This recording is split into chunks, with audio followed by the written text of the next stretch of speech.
Hey guys, हाय। आपका स्वागत है हमारे यूट्यूब चैनल में। आज हम पढ़ेंगे force and laws of motion. इस चैप्टर में हम forces and laws of motion पढ़ेंगे। क्या होता है forces and laws of motion? इसमें हम पढ़ेंगे फोर्स क्या होता है,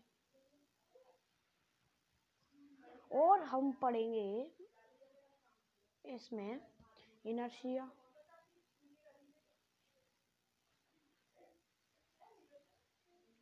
और हम पढ़ेंगे इसमें मोमेंटम,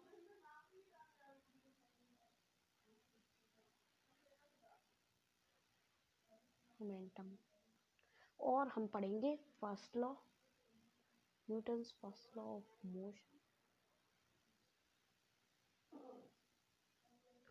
और इसमें हम सेकंड लॉ पढ़ेंगे, थर्ड लॉ पढ़ेंगे। तो चलिए शुरू करते हैं इस वीडियो को। अगर आपको ये वीडियो अच्छी लग रही हो तो हमारी इस वीडियो को लाइक कीजिए, सब्सक्राइब कीजिए हमारे चैनल को, और बेल आइकन दबाना ना भूलिए। तो पहले हम इंट्रोडक्शन पढ़ लेते हैं इस चैप्टर का। क्या है इसका इंट्रोडक्शन? तो इसमें हमें बताया कि फोर्स क्या है। We have learnt about the motion of objects based on the definition of displacement, velocity and acceleration. Now let us see the causes that influence the body motion of bodies. Have you wondered why certain natural phenomena occur and why they continue occur in the same way? For instance, why do the planets move around the sun, and why a ball thrown up comes back to the earth? There is a force which controls the motion of objects. We shall learn about that. तो इसमें हमें दिया है कि हमने पिछले chapter में motion पढ़ा था। मोशन क्या होता है उसकी डिटेल पढ़ी थी। मोशन में हमें बताया था कि इसमें डिस्प्लेसमेंट की डेफिनेशन दी थी, वेलोसिटी की डेफिनेशन दी थी, और एक्सेलरेशन की भी डेफिनेशन दी थी हमें। तो हमने देखा कि मोशन की बॉडियां कितनी होती है। इस चैप्टर में हम उनके बारे में पढ़ेंगे। Have you wonder why certain natural phenomena occur and why they continue to occur in the same way? क्योंकि ये सर्टेन नेचुरल जो प्राकृतिक फिनोमेना है, ये क्यों बनते हैं और ये क्यों एक ही रास्ते में जाते हैं। For instance, why do the planets move around the sun and why a ball thrown up comes back to the earth? क्यों ये सब प्लेनेट सन मान लीजिए सन ये है, ये प्लेनेट है, ये सन के अराउंड घूमते क्यों रहते हैं, सन के आसपास? और क्यों ये ball comes back to the earth? क्यों ये बॉल, मान लीजिए बॉल को हम आकाश में भेजेंगे, हम उछालेंगे ऐसे, तो ये बॉल नीचे आ जाएगी डायरेक्ट अर्थ। क्यों? There is a force which controls the motion of objects. इसे हम फोर्स कहते हैं, which controls the motion of objects, जो कंट्रोल करती है हमारे मोशन के ऑब्जेक्ट्स को। तो इस चैप्टर में हम ये फोर्स पढ़ेंगे। तो चलिए शुरू करते हैं इस वीडियो को। तो ये रहा आपके सामने एक एग्जांपल। ये आप देख रहे हो, एक खिलाड़ी है, ये प्लेयर जो अपने बैट से बॉल को मार रहा है, फोर्स लगा रहा है। यानी कि ये क्या लगा रहा है? फोर्स। कैसे फोर्स लगाएगा देखिए आप। A vegetable vendor applies force to push the cart. यदि कोई एक सब्जी मंडी वाला है, मतलब सब्जी बेचने वाला है, उसे अपने क्या कहते हैं उसको, कार्ट को, यानी कि अपने ठेले को पुश करना पड़ेगा, यानी कि धक्का देना पड़ेगा, जिससे कि क्या होगा, वो ठेला चलेगा। और ऐसे एक ड्राइवर करता है, driver applies force either to stop the car और टू चेंज द स्पीड और direction of motion, and a football player kicks the ball to set in motion. और एक ड्राइवर है, वो उसे भी अप्लाइज फोर्स आया टू स्टॉप द कार, और उसे कार को रोकने के लिए भी फोर्स लगाना पड़ता है।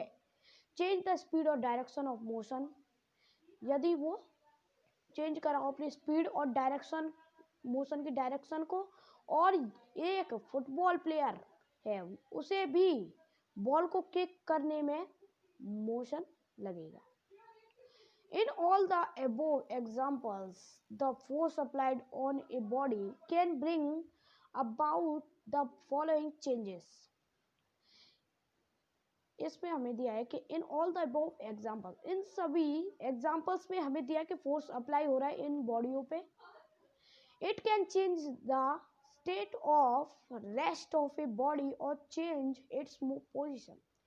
इसमें हमें पता चला है कि वो अपनी रेस्ट को, अपनी स्टेट ऑफ रेस्ट यानी कि अपनी रेस्ट को, बॉडी की रेस्ट को चेंज कर रहा है, पोजीशन, रेस्ट जो है उसकी बॉडी की रेस्ट को पोजीशन चेंज कर रहा है। It can change the speed of the body, और वो चेंज कर रहा है स्पीड, अपनी बॉडी की स्पीड को चेंज कर रहा है। और it can change the direction of motion of a body, और वो अपने मोशन, बॉडी के मोशन को, डायरेक्शन को बदल रहा है। जैसे कि आप देख रहे हो यहाँ पे ये खिलाड़ी है, जैसे कि ये खिलाड़ी है, ये यहाँ से अगर बॉल मारेगा तो ये बॉल यहाँ पे आएगी, यहाँ पे आएगी, फिर डायरेक्ट यहाँ से यहाँ अर्थ पे ही तो आएगी। तो ये इस बारे में हम पढ़ेंगे आज के चैप्टर में जो है फोर्स। तो चलिए शुरू करते हैं। ये हमने इंट्रोडक्शन तो पढ़ लिया, चलिए पहले हम डेफिनेशन समझ लेते हैं। डेफिनेशन क्या होती है फोर्स की? Force is the external agent that changes the state of rest और uniform motion of a body along a straight line. Force क्या होती है? Force external agent that changes the state of rest, जो अपनी body के state of rest को change करती रहे और अपनी यूनिफॉर्म मोशन को भी बॉडी के साथ चेंज करे सीधे स्ट्रेट लाइन में, तो उसे हम फोर्स कहते हैं। रिजल्टेंट फोर्स पढ़ते हैं अब हम, क्या होता है resultant force? Any object can be made to move by the application of force. Many forces can act simultaneously on a body. इसमें हमें दिया है कि यदि कोई ऑब्जेक्ट है वो अपने एप्लीकेशन ऑफ फोर्स यानी कि अपनी फोर्स की एप्लीकेशन को बना रही है, मूव मतलब चला रही है, तो इतने सारे फोर्स को सिमुलटेनियसली हमारी बॉडी पे लगेगा। बिल्कुल। तो for example several people can jointly move a boulder, but a strong person can move the same boulder by himself. That is the force applied by the strong man produce the same effect as that produced by the net force applied by all. तो इसे में हमें कहा गया है कि यदि कोई एग्जाम्पल ले ले कि एक जॉइंटली एक बोल्डर है, एक स्ट्रॉन्ग पर्सन यानी कि शक्तिशाली एक व्यक्ति है, उसे चलने के लिए बोल्डर में हिमसेल्फ उसे फोर्स लगाना पड़ेगा। That is force applied by the strong man produce the same effect as that produced by the net force applied by all. यदि वो अगर फोर्स लगाएगा तो वो व्यक्ति, शक्तिशाली व्यक्ति अगर फोर्स लगाएगा तो उसके फोर्स की नेट फोर्स बराबर होगी ऑल की। The force applied by the strong man is the resultant force. और जो वो strong man फोर्स रहा है उसे हम resultant force कहते हैं। क्या कहते हैं? resultant force, resultant force, इसे हम कहते हैं resultant force। चलिए अब चलते हैं अब दूसरे पार्ट में। क्या होता है दूसरे पार्ट में? अब हम पढ़ेंगे the resultant force is that single force which when acting on a body produce the same effect as that produced by a number of forces. ये जैसे कि आप ये आदमी देख रहे होंगे, 4 ये आदमी हैं, व्यक्ति यानी कि मैन। ये यहाँ पे इस पत्थर को पुश कर रहे हैं, यानी कि धक्का मार रहे हैं। तो इससे क्या होगा कि इससे होगा कि ये पत्थर, ज़्यादा लोग अगर इसे पुश करेंगे तो ये पत्थर चलना शुरू कर देगा। तो इस वीडियो में हम यहीं तक पढ़ेंगे, अगली वीडियो में फिर बोलेंगे। इस वीडियो को लाइक कीजिए, हमारे चैनल को सब्सक्राइब कीजिए, बेल आइकन दबाना ना भूलें ताकि हमारी नई वीडियो आपको टाइम पर मिल जाए। तो चलिए शुरू करते, अगली वीडियो में फिर बोलेंगे। धन्यवाद।